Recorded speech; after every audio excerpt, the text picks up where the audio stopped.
My name is Alex. My company is called Amilla Group. Amilla in Greek basically means noble competition, fair play, if you like. We are a multi-service apparel manufacturer and apparel sourcing partner. Our facility is located in Athens, Greece. And the main idea behind the company, how it all started, was with the realization that most medium to small size brands need a much deeper level of support than just manufacturing services. This is exactly the problem that Amilla was created to solve. Our mission is to help brands of all sizes succeed by providing them with all the tools they need in one place. So we help brands of all sizes from all over the world to create custom-made apparel and to outsource tedious tasks in order to liberate the entrepreneurs to actually focus on important stuff like building their brand. So the way we do this is by being a one-stop solution that provides a long list of pre-production and post-production services that include apparel manufacturing, creative and pattern design and creative design, product development and services, product photography, shipping, and that includes delivery of your doorstep shipping, which involves everything from customs clearance to dealing with taxes and duties. We offer inventory financing options, consulting services. So it's basically an entire package of services built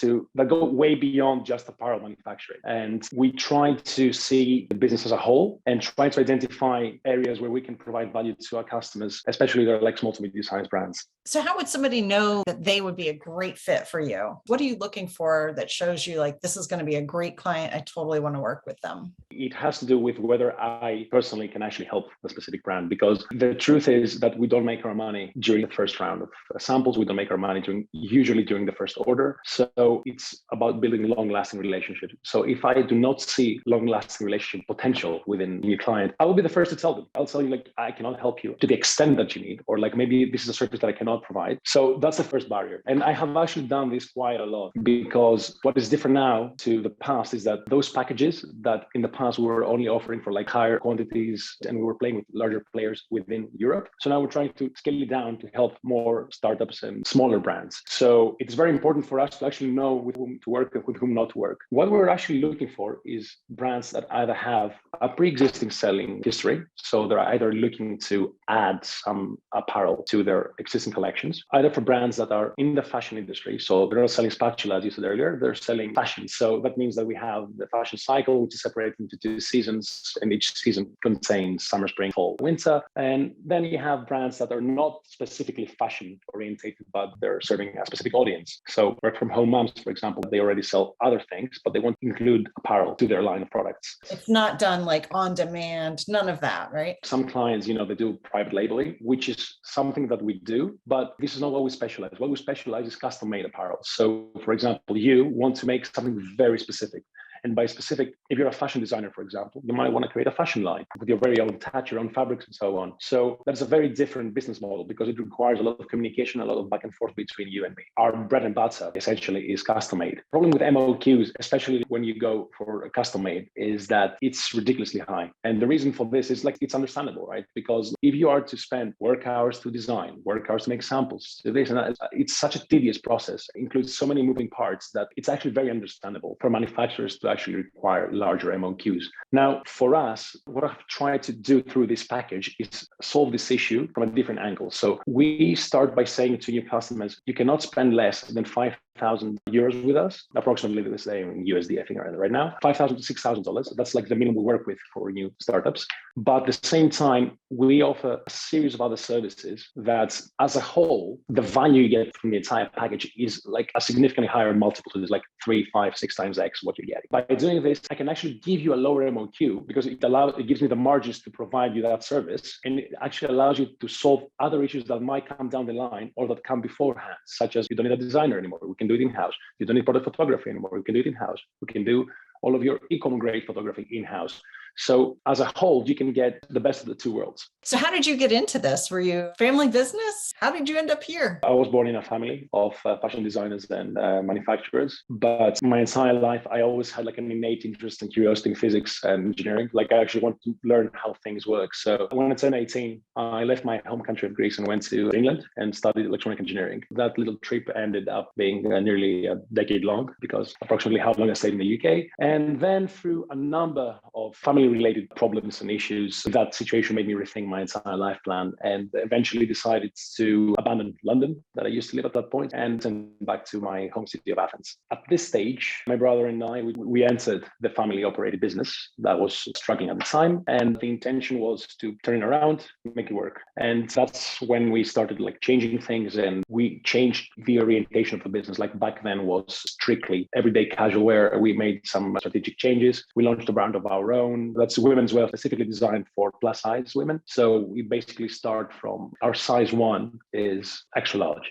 So that went well. From the day we launched to like 12 months afterwards, we went nationwide basically. And the thing is, we don't even sell it online. We sell wholesale because we're a manufacturer, right? So it's actually made most sense for us to start this way. And right around that point, that's when I decided to start my current company, Amilla, which is essentially the same company as a Greek manufacturing company. The difference is that Amilla is tailored to smaller to medium-sized, smaller brands, and it's more internationally oriented rather than local. Yeah, talk to me about milestones that you've hit. The first thing was that we launched our own brand, and the speed of execution is something that we're like particularly proud of, because we literally started from nothing. That was like a project that started in December, and within 1 year we went to expos, we found distributors. It was lightning speed, and by the end of the year you could find us pretty much like all over the country. At the same time, we started expanding our operations and launched some major European clients for production, because we were separated into 2 verticals. So we do production and we have our own brand. So we expanded our production capability significantly and have launched some clients that we're very, very proud to have. And right now, my passion project is Amilla, which is the international looking leg of the business. Can you give any numbers for like where the business is, in annual sales or something like that? It's a 7-figure business. That doesn't mean anything because we do higher volume. It's like we're stealing in a way. Like it's easier for me to do it. I'll give you figures for my brand because like this is something that's like most people can relate. We basically went from 0 to 10,000 to 20,000 in sales within a couple of months. So before the end of the year, we hit 100 grand. So that's like the year 1. I used to think I needed something, but now I know something else, and I've gone from this to that. I really wanted to think about this. Honestly, it comes from the heart. Like that's how I feel these days. And before I answer that, let me give a bit of a background. So when I actually came to Greece from England, it was not like a very easy experience for me, because when you live in another place for so long, when you move away, you're essentially leaving behind an entire life. So friends have become your family over the years, relationships, career potential. Like it's a difficult process. So when I first came back to Greece, I went through a phase that like, I wouldn't call it depression, but it was like hard for me to accept the fact that I was not there anymore. And I was treating my situation at the moment back then as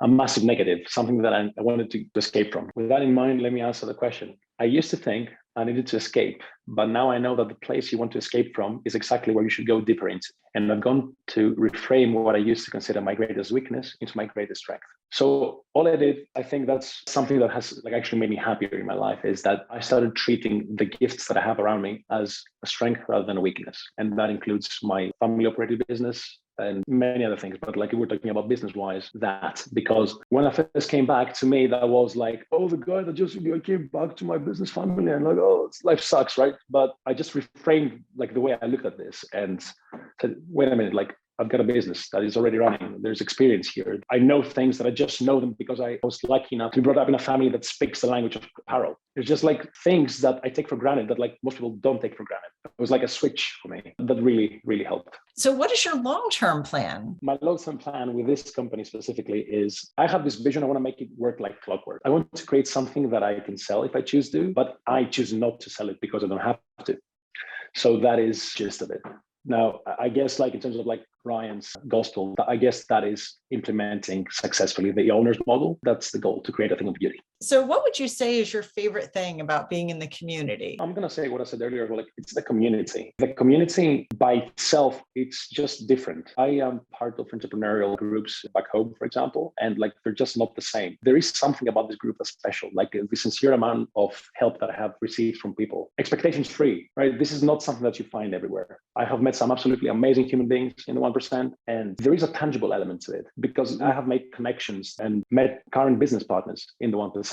The community sounds very woo and everything, but it is very tangible as well. How do you handle your email marketing? So because of the nature of my work, it is mostly cold outreach and word of mouth, because essentially what we need is one good referral. We land one major client, and that client, it's a repeating business that comes again and again and again. So we are very poor when it comes to email marketing or any other sort of marketing, if I have to be honest. And this is something that we're looking to expand this year, essentially create a second and third lead generation strategy. What would you say drives you? I guess it's different, like at different stages in your life. Like right now, I personally feel like I'm very like security driven. So I want to be able to take care of people around me in a way that is, according to my ridiculous criteria and like impossible standards, is acceptable. I want to be able to take care of the people I want, the way that I want, when I want, without limitations.